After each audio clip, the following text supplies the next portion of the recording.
Hello everyone, welcome to our channel.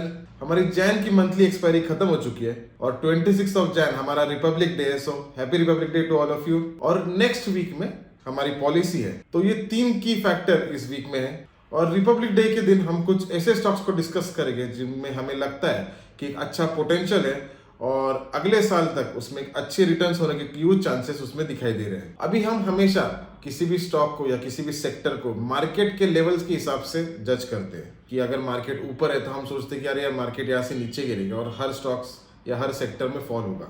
या फिर अगर नीचे मार्केट अगर मिलता है, हमें अगर फॉल हो चुका है मार्केट में, तो हम ये सोचते हैं कि अभी ये बाइंग का मौका है और हर सेक्टर में हमें एक अच्छे प्रॉफिट्स इसमें मिलने के चांसेस होते हैं। लेकिन क्या ये एक्चुअल होता है या क्या ये प्रैक्टिकल होता है? तो इन सारी चीज़ों के हमें समझने की काफ़ी आवश्यकता होती है। आप अगर देखोगे तो किसी भी मार्केट सिचुएशन, मार्केट चाहे ऊपर हो या नीचे हो, कोई ना कोई सेक्टर्स ऐसे होते हैं जो बढ़ते रहते हैं और कोई ना कोई ऐसे सेक्टर्स होते हैं जिनमें फॉल कंटिन्यूसली हमें दिखाई देता है। तो ऐसे सेक्टर्स को डिस्टिंग्विश करना ये हमारा काम होता है और इसमें ही सबसे ज़्यादा नॉलेज की जरूरत होती है, क्योंकि हमेशा मार्केट की डायरेक्शन या फिर मार्केट के लेवल किसी भी तरह से भी अगर होती है तो किसी का किसी सेक्टर में एक अपॉर्चुनिटी मार्केट में हमेशा दिखाई देती है। जैसे कोविड टाइम में फार्मा सेक्टर बढ़ा था जबकि हर सेक्टर नीचे गिर रहे थे। अभी कुछ टाइम से आईटी नीचे था और मार्केट ऊपर था। अभी रेलवे सेक्टर्स में एक अच्छी हमें राइज दिखाई दी। तो ये सारी चीजें मार्केट में हमेशा होती रहती है।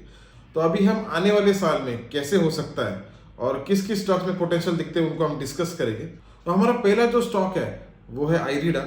ये इंडियन रिन्यूएबल एनर्जी का स्टॉक है। ये करीबन 1987 में ये कंपनी को फॉर्म किया गया था। तो मेजरली ये कंपनी का काम क्या है? तो बेसिकली ये जो कंपनी है ये कब काम करती है कि जो भी energy source, renewable energy source होते हैं, जैसे विंड हो गया, सोलर पावर प्लांट्स हो गए, तो उनको, उन कंपनीज को जो फाइनेंशियल्स लगते हैं या फिर जो भी फंडिंग लगती है, तो उन सबको लेंडिंग का काम ये कंपनी करती है। और जैसे आपको पता है कि अभी फिलहाल रिन्यूएबल एनर्जी सोर्स पर काफी बड़ा ध्यान हमारे गवर्नमेंट का चल रहा है।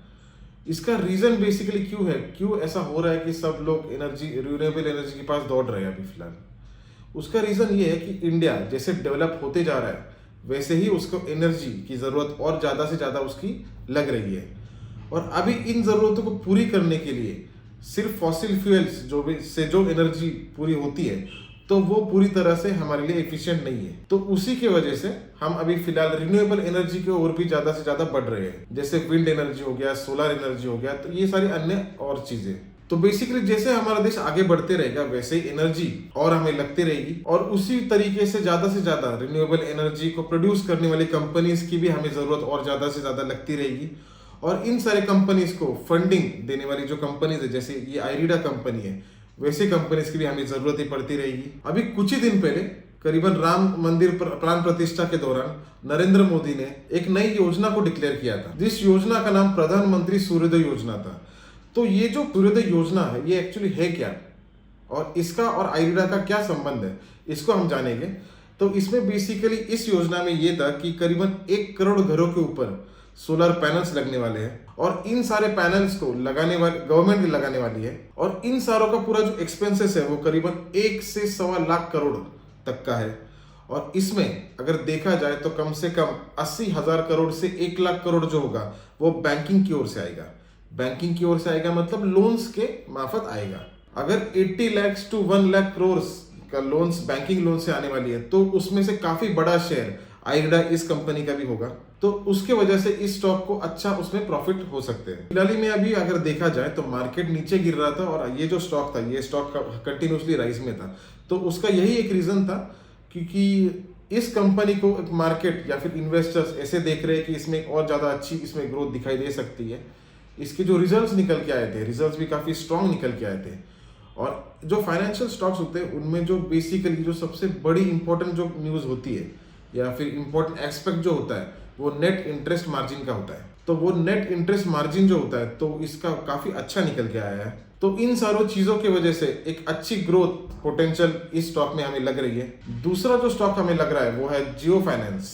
अभी जियो फाइनेंस को लेकर काफी मिक्स्ड ओपिनियंस आप सुनोगे कि कभी किसी को लगेगा कि ये अच्छा स्टॉक है, कभी किसी का राय ये भी रहेगा कि इतना इसमें पोटेंशियल नहीं दिखाई दे रहा है। इसका जो पिछला रिजल्ट आया था तो पिछले रिजल्ट में इसके नंबर्स काफी अच्छे निकल के आए थे। तो तभी लोगों ने ये कहा था कि इसके रिजल्ट काफी अच्छे निकल के आए हैं, लेकिन ऐसा नहीं था।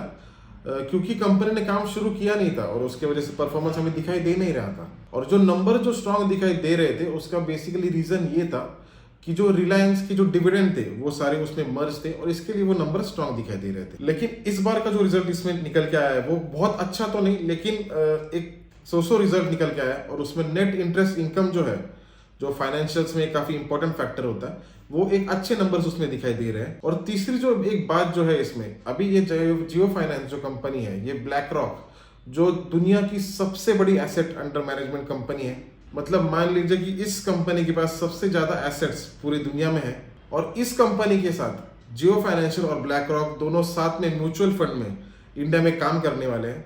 लगभग जो भी लाइसेंसिंग का जो भी पार्ट था जियो फाइनेंशियल का वो लगभग पूरी तरह से हो गया है। ऐसे माना जा रहा है कि म्यूचुअल फंड इंडस्ट्री में जियो फाइनेंस की एंट्री के बाद इसका एक अच्छा शेयर जियो फाइनेंशियल को मिल सकता है, क्योंकि बेसिकली रिलायंस का एक बैकअप है और जो जिनके साथ काम कर रहे हैं वो भी एक काफी बड़ी कंपनी है, तो एसेट्स की इनके पास बहुत ज्यादा दिक्कत नहीं है और इस सेक्टर में एंटर करने के बाद उसमें एक अच्छा पोटेंशियल इस कंपनी को मिल सकता है। तीसरी जो कंपनी है जिसके बारे में हम डिस्कस करेंगे वो है डीमार्ट। डीमार्ट के अभी माने जा रहे थे कि नंबर्स इतने अच्छे नहीं निकल के आए, लेकिन डीमार्ट का जो मॉडल है, जो भी काम करने का तरीका है, वो काफी सस्टेनेबल है और उनमें ऐसा कभी नहीं होता कि बहुत ज्यादा हाई नंबर्स आते हैं या फिर लो नंबर्स आते हैं। एक मीडियम रेट से वो कंपनी परफॉर्म करते रहती है और करीबन डीमार्ट में अगर देखा जाए तो कंपटीशन दूसरा कोई बड़ा सुपरमार्ट ऐसा कोई है नहीं उनको। उनकी जो भी कंपटीशन है वो एक रिटेल वाले ही है जो कि अनऑर्गेनाइज है, जो कि मतलब जो भी दूसरे जो शॉपकीपर्स हो गए या फिर जो अनऑर्गेनाइज जो बिजनेसेस है वो ही उनके कंपटीशन है।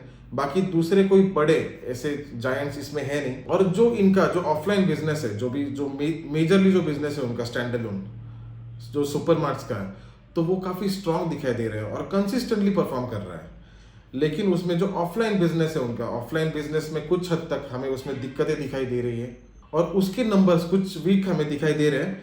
लेकिन अगर ऑनलाइन को और ऑफलाइन का दोनों को अगर साथ में देखा जाए तो एक एवरेज परफॉर्मेंस इस कंपनी का हमेशा दिखाई देता है और एक एवरेज परफॉर्मेंस के हिसाब से एक एवरेज ग्रोथ भी हमें इसमें दिखाई देती है। और अभी फिलहाल में इनकी जो इंडिपेंडेंट डायरेक्टर जो इनको चुना गया है उनका नाम हरीश चंद्र भरूका है। उनका करीबन 40 इयर्स से ज्यादा बड़ा एक्सपीरियंस है एफएमसीजी सेक्टर में और उनके इस एक्सपीरियंस का इस कंपनी को एक अच्छा फायदा हो सकता है। तो इन सारे फैक्टर्स की वजह से डीमार्ट जो एक कंपनी दिखाई दे रही है वो एक सस्टेनेबल या फिर एक कंसिस्टेंट मीडियम रेंज के ग्रोथ में काम करने के उसकी ह्यूज पोटेंशियल हमें दिखाई दे रहा है। और फोर्थ जो स्टॉक है वो करीबन पिछले कुछ दिनों से काफी बड़ा सुर्खियों में है और काफी बड़ी उसने मार्केट में भी उधम मचाया था, उसका नाम है एचडीएफसी बैंक। एचडीएफसी बैंक के जब से रिजल्ट्स निकल के आए तब उसमें काफी बड़ा फॉल हमें दिखाई दिया। लेकिन हमारा ये मानना है कि एचडीएफसी बैंक में कुछ बड़ी क्राइसिस अभी तक ऐसे कुछ दिखाई नहीं दी है।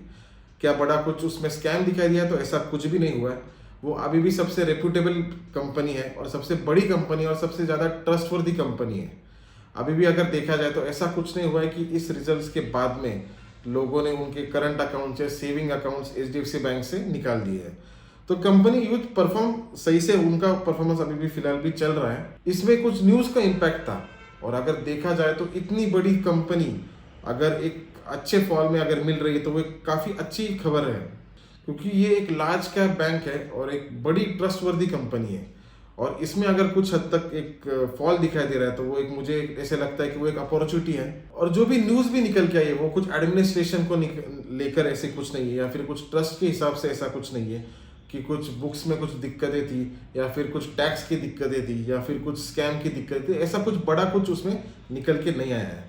तो मुझे ऐसे लगता है कि ये बैंक भी बाउंस बैक करेगी और इसमें भी आने वाले टाइम में एक अच्छा पोटेंशियल हमें दिखाई दे सकता है। तो ये सारा मेरा अपडेट है आपके लिए। आई होप ये वीडियो आपको बेनिफिशियल रहे। Thank you.